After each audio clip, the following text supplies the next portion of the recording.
আসসালামু আলাইকুম। ঢাকা টুডের সকল দর্শক শ্রোতাদের জন্য অনেক অনেক শুভেচ্ছা জানিয়ে শুরু করছি আজকের অনুষ্ঠান।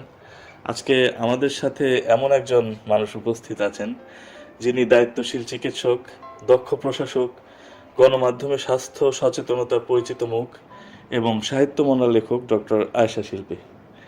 শ্যামলীর 250 শয্যা বিশিষ্ট টিবি হসপিটালে তিনি গুরুত্বপূর্ণ দায়িত্ব পালন করছেন। আজ আমরা জানব তার হাসপাতাল পরিচালনার অভিজ্ঞতা, টিবি সম্পর্কে সচেতনতা এবং তার লেখালেখির গল্প। আসসালামু আলাইকুম, কেমন আছেন? শুরুতে একটা জিনিস খেয়াল করলাম, আমি যখন ভেতরে আসলাম চারপাশে শিল্পের ছোঁয়া। একজন ডাক্তার হয়ে এরকম শিল্প মনা হলেন কিভাবে? বাংলাদেশের সংস্কৃতিটা তো আমাদের বৈচিত্র্যময়, হাজার বছরের পুরনো ইতিহাস, সংস্কৃতি, ঐতিহ্য এবং মুসলিম কালচারে বড় হওয়া, তবুও দেখা যাচ্ছে সাংস্কৃতিক মনা তো থাকছে। পড়াশোনার পাশাপাশি কবিতা বলা বা একটু গান করা, এগুলো আসলে কালচারের মধ্যে আমাদের মিশে গেছে। দায়িত্ব আসলে তো আমাদের যেহেতু সেবা খাতে আমরা জড়িত আছি, আমরা যেহেতু সরকারি চাকরি করি, স্বাস্থ্য সেবা খাতে তো অনেকদিন ধরে আমাদের চাকরির বয়স অলরেডি 22 বছর আমরা পার করেছি, আমরা 22 BCS।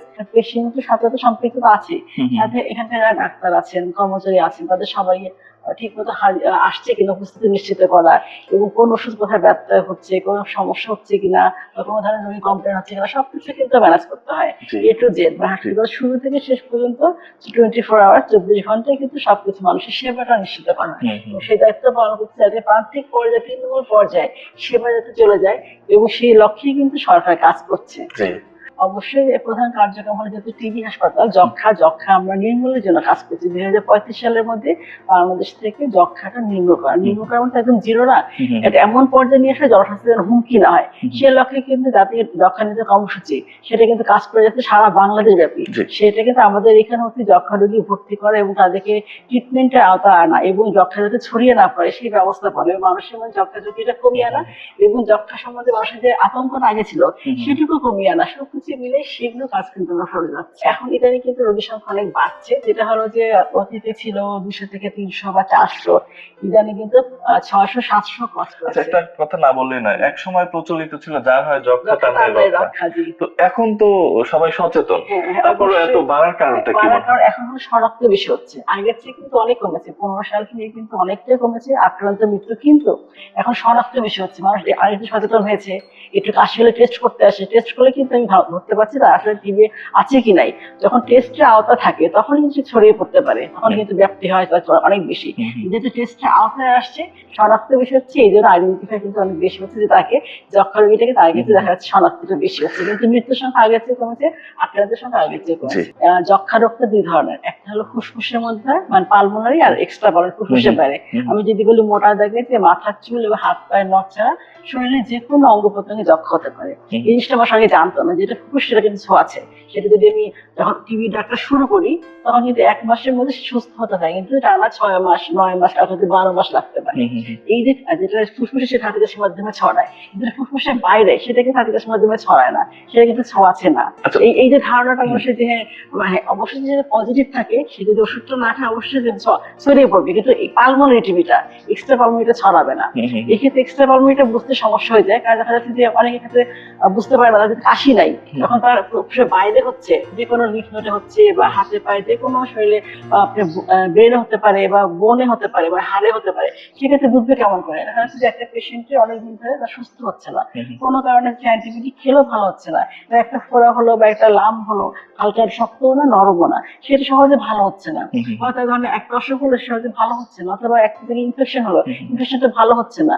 অনেক কারণ থাকতে পারে, মেয়েদের ক্ষেত্রে জ্বরের ফিভার হতে পারে, সেক্ষেত্রে হয়তো মানে বাচ্চা নিতে পারছে না, কিন্তু অনেক ধরনের কারণ থাকে, সেটা তখন চিকিৎসকের আওতায় আসবে, তখন সে ধরতে পারবে। কিন্তু অনেক সময় আসেই না, তারা হয়তো অন্য জায়গায় যাচ্ছে, চিকিৎসা করছে না, হোমিওপ্যাথি খাচ্ছে, কবিরাজি ওষুধ খাচ্ছে, সেক্ষেত্রে ভুল চিকিৎসা কিন্তু সেই পেশেন্টটা মারা যেতে পারে। রোগীদের এই যে একটা ভীতি, তো মানসিক ভাবে শক্ত রাখার জন্য কি কি উদ্যোগ নেওয়া হয়? অবশ্যই যে আমরা তো আপনার রোগীর সাথে কাজ করছি, রোগী সচেতন করা তো আমাদের দায়িত্ব।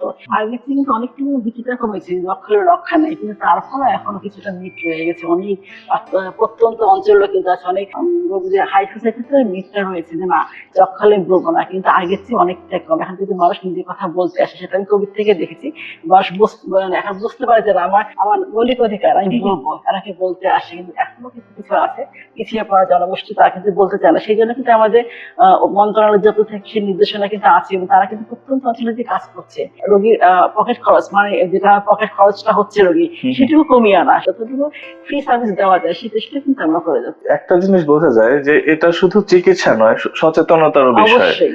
তো আমাদের বর্তমান বাংলাদেশে টিবি পরিস্থিতিটা কি অবস্থায় আছে? 15 সালের আগে যে আক্রান্ত সংখ্যা অনেক ছিল, মৃত্যু অনেক ছিল, সেগুলো কিন্তু অনেকটাই কমছে, কিন্তু আমরা তো 30-35-এর মধ্যে একদমই মানে নির্মূল করতে যাচ্ছি। সেই জন্য কিন্তু আমাদের অনেক কাজ করতে হবে, শুধু তো আমরা কাজ করতে হবে না, যারা রোগী আছে তাদেরকেও বুঝতে হবে যে না, তাদেরকে এগিয়ে আসতে হবে এবং জনগণকে এগিয়ে আসতে হবে যে তারা রোগী হওয়ার আগে সচেতন হয়ে যায়, যে যক্ষারোগটা তাদের যেন না হয়, বলে যেন চিকিৎসা করতে আসে। কারণ যক্ষারোগের ক্ষেত্রে আমি যদি বলি যে চিকিৎসা কিন্তু সরকার বিনামূল্যে দিচ্ছে, বিনামূল্যে পাচ্ছে একটা চিকিৎসা, সেটা অবশ্যই গ্রহণ করা উচিত। টিবির প্রাথমিক কোন লক্ষণগুলো দেখলে সবাই এখানে আসবে? যদি কারো যদি এক্সট্রা পালমোনারি হয়, ফুসফুস হয়, সেক্ষেত্রে তার এক নাগারে সবচেয়ে বেশি কাশি সহজে ভালো হচ্ছে না, রোগের ফিভার, সারাদিন হচ্ছে গায়ে জ্বর থাকে, হ্যাঁ, এটা যদি এইটুকু লক্ষণ দেখাতে চলে আসবে। তাছাড়া আরো তো প্রবলেম আছে, অনেকে রক্ত বন্ধ হচ্ছে, কাশির সাথে রক্ত যাচ্ছে, বিভিন্ন ধরনের কিন্তু সিম্পটম থাকতেই পারে, ওয়েটটা কমে যাচ্ছে, খাওয়া সত্ত্বেও ওজনটা দিন দিন কমে যাচ্ছে, এগুলো কিন্তু ফুসফুস মানে পালমোনারি টিবির লক্ষণটা।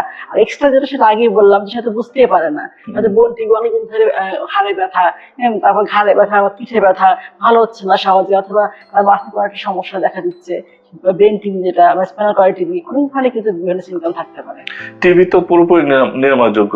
হ্যাঁ, টিবি অবশ্যই যদি চিকিৎসা শুরু করে সময় মতো অবশ্যই নিরাময়যোগ্য, প্রতিরোধযোগ্য একটা রোগ।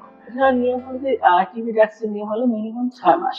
হ্যাঁ, 6 মাস কিন্তু এক নাগারে খেতে হয়। সেক্ষেত্রে শুরুতে অনেক হয়তো বা বমি হতে পারে, সেটা যদি সাইড এফেক্ট দেখা দেয় শুরুর দিনে দেখা দিবে, সেক্ষেত্রে চিকিৎসকের শরণাপন্ন অবশ্যই তো ফলো আপে থাকবে।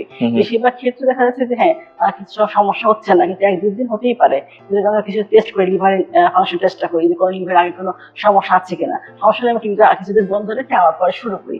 আর অনেকের ক্ষেত্রে দেখা যাচ্ছে যে এই যে খাচ্ছে ওষুধ কিন্তু 1 মাসের মধ্যে ভালো হয়ে যায় কিছুটা, সে বন্ধ করে দেয়, বন্ধ করে দিলে কিন্তু আবার কিন্তু যেটা বলি আমরা মাল্টিডাক্টাস এমডিআর হতে পারে, আর কিন্তু টিবিতে ডাইরেক্ট কাজ না করতে পারে, আবার টিবি তার নতুন হতে পারে, অনেক কিছু দেখা যায়, সে কিন্তু মারা যেতে পারে। অবশ্যই তা শুরু করলে শেষ করতে হবে এবং সাথে খেয়াল রাখতে হবে যদি মাঝখানে একদিনও বাদ পড়ে সেক্ষেত্রে পরের দিন কিন্তু ডোজটা নিতে পারবে, কিন্তু টানা যদি অনেকদিন বাদ পড়ে যায় 7 দিন তাহলে কিন্তু আবার নতুন করে শুরু করতে হবে। এটা মিডিয়ার তো ভূমিকা আছে, কারণ হচ্ছে তারা তো প্রত্যন্ত অঞ্চলে যে কাজ করছে, সেক্ষেত্রে তাদেরকে বারবার করে অ্যাওয়ার করতে হবে যে না, আপনারা যক্ষা রোগটা কিন্তু ভয় পাওয়ার কিছু নেই, এটার জন্য ওষুধ সরকার যদি বিনামূল্যে দিচ্ছে, ওষুধটা কিন্তু নিরাপদ তাদের জন্য, এটা অসুখ হতেই পারে, অসুখ হলে চিকিৎসা করলে ভালো হয়ে যায়, এই জিনিসটা সবার মধ্যে ছড়িয়ে দেওয়াটা এটা কিন্তু অবশ্যই হলো যে মিডিয়ার কাজ, যে সবাইকে ছড়িয়ে দেওয়া যে না, আশ্বস্ত থাকেন। আপনাকে অনেকেই মিডিয়া বান্ধব ডাক্তার হিসাবে চেনেন, এই পরিচয়টা কিভাবে তৈরি হলো? খেয়াল আসলে আমি যখন স্বাস্থ্য জাতীয় কন্ট্রোল রুমে কাজ করছি দীর্ঘদিন, ডেঙ্গু নিয়ে কাজ করতাম, ডায়রিয়া নিয়ে, এটা সমস্ত ডাটাগুলো আমি রাখতাম। সেই ডাটাবেজ যখন তৈরি করার কাজটা করি এবং আমার কাছ থেকে রিপোর্টগুলো যখন সাংবাদিকরা নিত, তখন প্রথম কিছু কিছু মিডিয়া আসতো আর কি, যে নিউজ যারা আছেন যে মিডিয়াগুলো, প্রিন্ট মিডিয়াগুলো আসতো, তাদেরকে আমি ডাটাগুলো দিতাম যে প্রতি বছর ডায়রিয়াতে আক্রান্তের সংখ্যা কত, ডেঙ্গুতে আক্রান্তের সংখ্যা কত, বিভিন্ন শীত করে আক্রান্ত হলো, সেখান থেকে পরিচয়টা হয়ে গেল। যখন ডেঙ্গু 2020 সালে মহামারীর রূপ ধারণ করলো, তখন আসলে ব্যাপ্তিটা বেশি হলো, তখন টিভি চ্যানেলগুলো আসলো, তাদের সাথে সবগুলো রিপোর্ট আদান প্রদান করা ইমেলের মাধ্যমে এবং বলা ফোনে যে আসলে এই রিপোর্টটা, এই জিনিসটা আক্রান্ত সংখ্যা এতটুকু, মৃত্যু এতজন, বা এই যে পরিসংখ্যানটা শুদ্ধভাবে তুলে ধরা ডাটাবেস গুলো, এটা আসলে একটা মানুষ তখন আস্তে আস্তে করে তাদের সাথে একটা সক্ষতা তৈরি হয়ে গেল। তবে সবার আগে সাংবাদিকদের ভ্যাকসিন দিতে আসছে, ভরসার জায়গা, তাদের ভরসার জায়গা, আমি আমারও ভরসার জায়গা তারা। ডাক্তারি পেশার পাশাপাশি লেখালেখির প্রতি আগ্রহটা কিভাবে তৈরি হলো, কিংবা সময়টা কিভাবে বের করেন? আসলে যে বললাম যে সংস্কৃত মনে তো, আসলে যে মনে হয় মানে নিজে মাঝে মাঝে মনে হয় যে একা একা গান করি, বা হঠাৎ করে মনে হচ্ছে যে কিছু একটা কবিতা লিখবো, কোনো কিছু প্রকাশ করা হয় নাই, কিন্তু কবিতা মনে তাহলে একটা লিখে ফেলি। পড়ার ফাঁকে তো মানুষ তো, হয়তো পড়ার ফাঁকে ফাঁকে আমি রান্না বান্না যেমন খুব শখ করে করি, সেই কবিতাটা আমি শখ করে লিখি, গানটা আমি শুনি, ডাক্তার হলে তো মানুষ তো, সবকিছু মিলিয়ে তো আমাদের আসলে জীবন।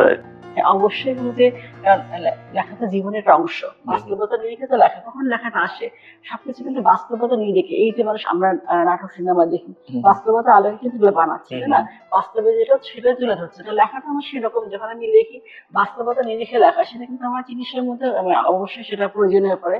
কারণ আমি যখন লিখছি তখন যদি মানুষের কথা ভেবেই লিখছি, পুরো পৃথিবী থেকে নিয়ে আমি কিন্তু লিখছি, পৃথিবীতে কি হচ্ছে, মানুষের সাথে কি হচ্ছে, পরিবেশের সাথে কি সমাবেশ হচ্ছে, সেটা কিন্তু আমি লিখছি। একাধারে চিকিৎসক, প্রশাসক, লেখক এবং মিডিয়া সচেতন ব্যক্তি, এই 4টি পরিচয় কিভাবে সামলান? পরিচয় তো আমার একটা, আসলে আমি মানব সেবা কাজে নিয়োজিত আছে, আমি ডাক্তার, সেটাই প্রথম পরিচয়। আর বাকিগুলো আসলে আমার যে সেবার পাশাপাশি আমার মনে হয় একটু লেখালেখি করি, একটু গান করি, বা একটু মানে সংস্কৃতি টাইপের কিছু একটা কাজ করি, সেটা আমার আসলে মানে চলাফেরার মধ্যেই চলে আসে। ডাক্তার কিন্তু আছেন এমন যে তাদের কাছে গেলে রোগীরা ভয় পায়, এই জিনিসটাকে মানে কেমন হওয়া উচিত বলে মনে করেন? অবশ্যই রোগী আর ডাক্তার সম্পর্ক বন্ধুত্বপূর্ণ হবে। তার কথা নাই শুনি সুন্দরভাবে যাতে বন্ধু হওয়া যদি না করি, তাহলে তো সে বুঝতে পারবে না। তার কারণ বুঝবে না, সে আমাকে বুঝবে না, কারণ সে আমার কাছে চিকিৎসা নিবে। আস্থার জায়গা, ভরসার জায়গা তো আমি, তাহলে সে আস্থার ভরসার জায়গা তৈরি করতে হবে। কিছু তো ব্যাপার আছে সবার মধ্যে, মানুষ তো, সেক্ষেত্রে আমরা সবাই কিন্তু ডাক্তার রোগীর সেবায় থাকি, রোগীদের চিকিৎসার জন্য কিন্তু আমরা আছি। সোশ্যাল মিডিয়াতে কিছু নেগেটিভ জিনিসও কিন্তু ভাইরাল হয়ে যাচ্ছে, এই বিষয়টা কিভাবে নিয়ন্ত্রণ করা যায়? অবশ্যই নিয়ন্ত্রণ করা উচিত, কারণ নেগেটিভ বিষয়গুলো আসলে অনেক বেশি ইম্প্যাক্ট ফেলে। আজকে যারা হয়তো বা খারাপ হতে চায় না, তারা দেখা যাচ্ছে এটা করতে করতে নিজের মনে অজান্তে কাজটা করে ফেলছে। অবশ্যই ইতিবাচক দিকটা বেশি তুলে ধরা উচিত, নেতিবাচক দিকটা একটু হাইড করে ইতিবাচক দিকটা, ওই নীতির মধ্যে ইতিবাচক দিকটা তুলে ধরা উচিত। কারণ তখন মানুষ আরো বেশি দুর্বল হয়ে পড়ে যে না, এত বেশি হচ্ছে, এত বেশি সমস্যা হচ্ছে মানুষের জীবনে, এটাকে আসলে অতভাবে তুলে না ধরে একটু কিন্তু পজিটিভ তুলে ধরা যায়। অত বেশি ভাবে ভাইরাল না করে যে ইতিবাচক দিকগুলো বেশি করে তুলে ধরে, মানুষ কিন্তু আরো বেশি হবে যে না, আশ্বস্ত হবে যে আমরা ভালো আছি, ভালো আছি।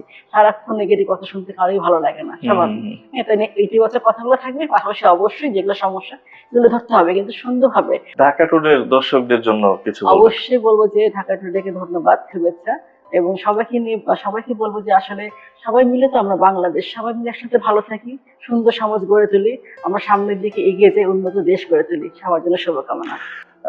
শুধু দর্শক, ডাক্তার আয়েশা শিল্পী দেখিয়েছেন চিকিৎসা শুধু পেশা নয়, এটি মানবিকতার জায়গা। টিবি সম্পর্কে সচেতনতা ছড়িয়ে দেওয়া, গণমাধ্যমে দায়িত্বশীল উপস্থিতি এবং সাহিত্য চর্চা। আপনাকে অসংখ্য ধন্যবাদ আমাদের সময় দেওয়ার জন্য। আপনার অভিজ্ঞতা ও বার্তা আমাদের দর্শকদের জন্য অবশ্যই উপকারে আসবে। ধন্যবাদ।